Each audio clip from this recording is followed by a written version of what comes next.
Hello everyone, welcome to the class. This is English grammar class for class 2 students. In today's class we are going to learn the use of a definite article they. यानी आज हमें क्या जानना है कि article दे जो है, definite article दे जो है वो कहाँ पे इस्तेमाल किया जाता है. Let's start. Article they is used before particular nouns. कहाँ पे यूज किया जाता है? बिफोर पर्टिकुलर नाउन्स, यानी पर्टिकुलर नाउन्स के आगे जो खास नाउन्स होते हैं, जो खास नाम होते हैं उनके आगे कौन सा आर्टिकल लगता है? आर्टिकल दे. और जो आम नाउन्स होते हैं उनके आगे इनडेफिनेट आर्टिकल यूज होता है, उनके आगे ए या एन इस्तेमाल किया जाता है. लेकिन जो आर्टिकल दे है वो पर्टिकुलर नाउन्स के आगे इस्तेमाल किया जाता है. Before names of things that are only one in their kind. For example, the sun, the moon, the sky, the earth. Sun, moon, sky, earth. ये जो चीजें हैं, सन की जैसी और कोई चीज नहीं है कायनात में. सन जो है इकलौता है, अकेला है कायनात में, इसके जैसा और कोई नहीं है. इस तरह से मून, स्काई, अर्थ, ये जो चीजें हैं इनकी जैसी और कोई चीज नहीं है कायनात में. ये अकेले है, इकलौते हैं ऐसी चीजें. तो इनके साथ कौन सा आर्टिकल यूज होगा? Article they. Because article they is used before particular nouns. Article they is used before particular nouns और बिफोर स्पेसिफिक नाउन्स. तो ये जो चीजें हैं ये तो बहुत ही यूनिक है, बहुत ही खास है, बहुत ही स्पेसिफिक है. इनके आगे क्या यूज होगा? Article the. उसके अलावा कहाँ पे?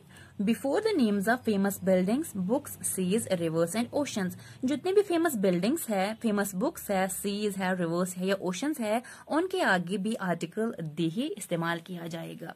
बुक्स बहुत सारी है, बिल्डिंग्स बहुत सारे है, लेकिन जो फेमस बुक्स होती है, या फेमस बिल्डिंग्स होती है, या फिर कोई फेमस आर्टवर्क भी ऐसा होता है जो कोई बहुत फेमस हो जाती है, तो उसके साथ भी आर्टिकल दी का ही इस्तेमाल किया जाता है. For example, the Taj Mahal, the red fort. Taj Mahal एक बिल्डिंग है लेकिन बहुत ही फेमस है, बिल्डिंग्स तो वैसे बहुत सारी है, हमारे इर्द गिर्द बहुत सारी बिल्डिंगें होती है, लेकिन जो ताजमहल जो है ये बहुत ही फेमस बिल्डिंग है. रेड फोर्ट जो है ये भी बहुत फेमस बिल्डिंग है.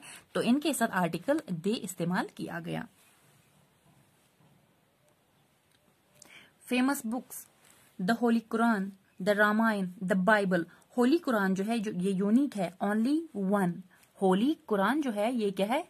सिर्फ एक, और कोई नहीं है, दूसरा कोई कुरान नहीं है. होली कुरान क्या है? ये एक ही है, तो यूनिक है और क्या है? फेमस है. इसी तरह से रामायण है, बाइबल है, तो इनके साथ आर्टिकल द यूज किया जाएगा, ना कि हम ये नहीं कह सकते a Bible, a Ramayana. No, हम क्या कहेंगे? The Bible, the Ramayana, because ये क्या है? ये है फेमस है और यूनिक है. The Ganga, the Nile, the Atlantic ocean.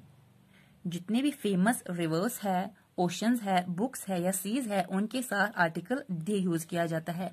और इसके साथ साथ जो आर्टवर्क है, फेमस आर्टवर्क है, उसमें भी आर्टिकल दे ही इस्तेमाल किया जाता है. फॉर एग्जाम्पल, द मोनालिजा एक पेंटिंग है जो बहुत ही ज्यादा फेमस है, तो उसके साथ भी हम आर्टिकल दे इस्तेमाल करते हैं. उसके साथ हम ये नहीं कह सकते ए मोनालिजा, बल्कि द मोनालिजा.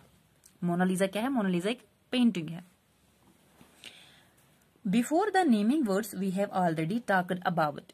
ये जो पॉइंट है, इस पॉइंट पे आपको ज्यादा ध्यान रखना है. यहाँ पे अक्सर स्टूडेंट्स में कंफ्यूजन रहता है. कहाँ पे यूज होता है? Before the naming words we have already talked about. उस नेमिंग वर्ड के आगे जिसके बारे में हम ऑलरेडी बात कर चुके हो, वहां पे भी उस नेमिंग वर्ड के आगे भी आर्टिकल दे ही यूज किया जाता है. फॉर एग्जाम्पल, यहाँ पे 2 सेंटेंसेस लिए गए हैं. There was dash dash king. There was dash dash king. उसके बाद dash dash king was very kind. पहले सेंटेंस में जब हमने किंग की भी बात की है तो ये नहीं पता होता है कि ये कौन सा किंग है, ये अननोन किंग होता है, यानी ये कॉमन होता है. तो पहले सेंटेंस में हम क्या यूज करेंगे? There was a king. पहले सेंटेंस में ये जो किंग है ये कॉमन है, कॉमन किंग है, पता नहीं किस किंग की बात हो रही है, लेकिन अब किंग की बात हुई, अब हमने किंग के बारे में बात की. तो दूसरे सेंटेंस में जब हमने इसी किंग के बारे में बात की तो ये जो किंग है ये अब कॉमन नहीं रहा, बल्कि क्या बन गया? ये अब स्पेसिफिक बन गया, पर्टिकुलर बन गया. तो दूसरे सेंटेंस में हम क्या यूज करेंगे? यहाँ पे the king was very kind, not a king, बल्कि the king was very kind. पहले सेंटेंस में ये जो किंग है ये कॉमन था, देयर वॉज ए किंग, लेकिन अब हम इस किंग के बारे में बात कर चुके हैं, पहले हम इसके बारे में बात कर चुके हैं, तो जब हम दोबारा से इसी के बारे में बात करेंगे तो ये पर्टिकुलर बन जाता है। उस वक्त ये जो नेमिंग वर्ड है, ये जो नाउन है, ये पर्टिकुलर बन जाता है, तो तब हम आर्टिकल द यूज करते हैं। The king, there was a king, the king was very kind, the king was very kind. या फिर हम इस तरह से एग्जाम्पल लेंगे, आई सा ए बॉय, आई सा ए बॉय, यानी क्या देखा मैंने, ए बॉय को। बॉय क्या है, बॉय कॉमन है, लेकिन जब मैंने कहा आई सा ए बॉय, उसके बाद फिर से मैंने इसी बॉय के बारे में बात की। ये जो बॉय है, ये जो कॉमन है, कॉमन नाउन है, ये फिर कॉमन नाउन नहीं रहेगा बल्कि पर्टिकुलर बन जाएगा, बिकॉज मैं इसके बारे में रिपीटेडली बात कर रही हूँ, मैं इसी बॉय के बारे में रिपीटेडली बात कर रही हूँ, तो तब ये बॉय जो है ये पर्टिकुलर बन जाएगा। दूसरे सेंटेंस में मैं ये नहीं कहूंगी कि ए बॉय, उसके बाद क्या है, the boy was very, the boy was very hungry, the boy was very hungry. पहले सेंटेंस में क्या कहा, आई सा ए बॉय, तो जब बॉय की बात हुई, बॉय जनरल है, जनरल नाउन है, तो ये यहाँ पे इनडेफिनिट आर्टिकल का यूज हुआ, ए का यूज हुआ। इंडेफिनिट आर्टिकल ए जो है वो हमने वो यूज किया, लेकिन दूसरे सेंटेंस में जब हमने फिर से इसी बॉय की बात की तो ये बॉय जो है ये इनडेफिनिट बन गया, ये पर्टिकुलर बन गया, तो इसके साथ हमने इनडेफिनिट आर्टिकल दी यूज किया। यहाँ पे एक और एग्जाम्पल देख के मैं आपको समझाने की कोशिश करती हूँ कि इस तरह से भी होता है कि जब स्पीकर और लिसनर जो होता है वो पहले से किसी चीज के बारे में जानते हो, तब वहां भी आर्टिकल दी यूज किया जाता है। Give me dash dash pen, give me dash dash pen, जो पेन है ये कॉमन पेन है, तो यहाँ पे यूज होगा indefinite article give me a pen. दूसरा सेंटेंस है, give me dash dash pen I have gifted you, लेकिन इस बार किस पेन की बात हो रही है, जो गिफ्ट किया गया है। इस सेंटेंस में उस पेन की बात हो रही है जो गिफ्ट किया गया है, यानी जो स्पीकर और लिसनर है वो दोनों इस पेन के बारे में जानते हैं, वो दोनों इस पेन के बारे में जानते हैं कि कौन सा पेन है जो गिफ्ट किया गया है। तो यहाँ पे जो पेन है ये कोई कॉमन पेन नहीं है, बल्कि ये क्या है, ये पर्टिकुलर है, तो यहाँ पे आर्टिकल द यूज होगा। पहले सेंटेंस में जो पेन था वो कॉमन पेन था, गिव मी ए पेन, तो कॉमन के साथ क्या यूज होता है, इनडेफिनिट आर्टिकल ए। दूसरे सेंटेंस में क्या है, give me the pen I have gifted you, उस पेन की बात हो रही है जो गिफ्ट किया गया है, यानी जो स्पीकर और जो लिसनर है वो दोनों इस पेन के बारे में जानते हैं, वो दोनों इस पेन के बारे में क्या है, जानते हैं। तो ये जो पेन है ये यहाँ पे पर्टिकुलर पेन है, तो इसके साथ आर्टिकल दी यूज होगा।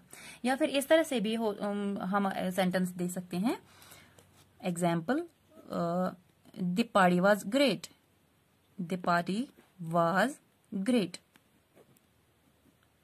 हमें यहां नहीं पता कि कौन सी पार्टी, हम नहीं जानते पार्टी कौन सी थी, लेकिन जो लिसनर है और जो स्पीकर है, जो बात कर रहा है और जो बात सुन रहा है, उन दोनों को पार्टी के बारे में पता है, उन दोनों को इस पार्टी के बारे में पता है कि किस पार्टी की बात हो रही है, दोनों इसके बारे में अवेयर है, उन दोनों को पता है कि हम किसकी बात कर रहे हैं। तो वहां पे ये जो पार्टी है वो कॉमन पार्टी नहीं बल्कि खास पार्टी बन जाती है, तो इसके साथ आर्टिकल दी यूज किया जाता है।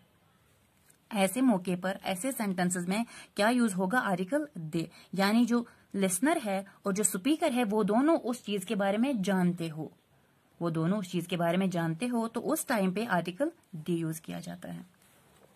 आगे बढ़ते हैं और कहां पे यूज होता है, और जो आर्टिकल दे है वो यूज होता है बिफोर म्यूजिकल इंस्ट्रूमेंट्स, जो म्यूजिकल इंस्ट्रूमेंट्स है उनके साथ भी आर्टिकल दे ही इस्तेमाल किया जाता है। For example the guitar, the piano etcetera.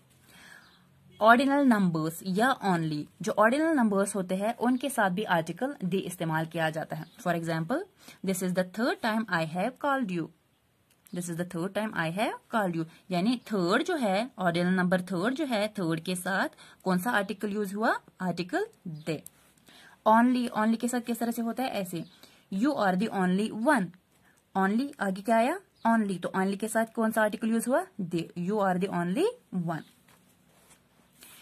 और countries, before countries whose names include kingdom, states, Republic.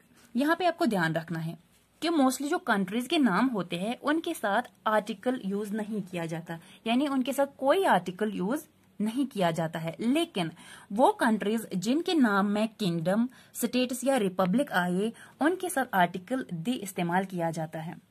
उनके साथ कौन सा आर्टिकल इस्तेमाल किया जाता है? दे। अदरवाइज जितने भी कंट्रीज के नाम है like India, Pakistan, France, China, इनके साथ कोई आर्टिकल इस्तेमाल नहीं किया जाता। हम ये नहीं कह सकते I live in the India, no, हमें क्या कहना है? I live in India. इनके साथ कोई ये जो आर्टिकल है इस्तेमाल नहीं किया जाता है। बट जो कंट्रीज, जिन कंट्रीज के नाम में किंगडम, स्टेट्स या रिपब्लिक आए, उन कंट्रीज के साथ द आर्टिकल यूज किया जाता है। For example the United States of America, the United States of America. We can't say the Pakistan, the India, the China, no, उन कंट्रीज के साथ कोई आर्टिकल इस्तेमाल नहीं किया जाता है, कोई भी नहीं, ना तो डेफिनेट आर्टिकल ना ही इनडेफिनेट आर्टिकल। बट जिन कंट्रीज में किंगडम आए, जिन कंट्रीज के नेम में किंगडम आए, स्टेट्स आए या रिपब्लिक आए, उन कंट्रीज के साथ आर्टिकल दे इस्तेमाल किया जाता है।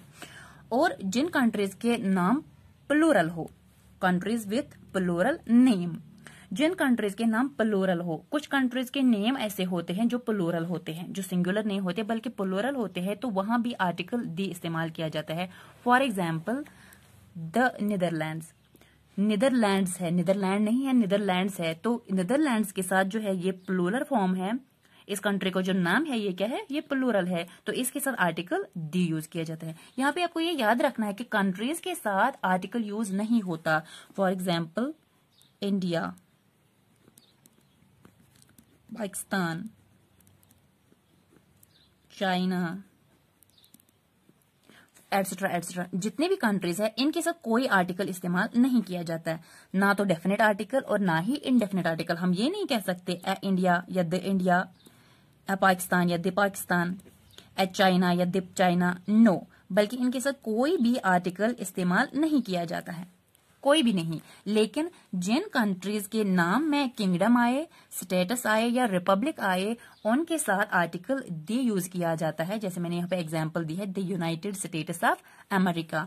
और जिन कंट्रीज के नाम प्लूरल हो तो वहां पे आर्टिकल दी इस्तेमाल किया जाता है।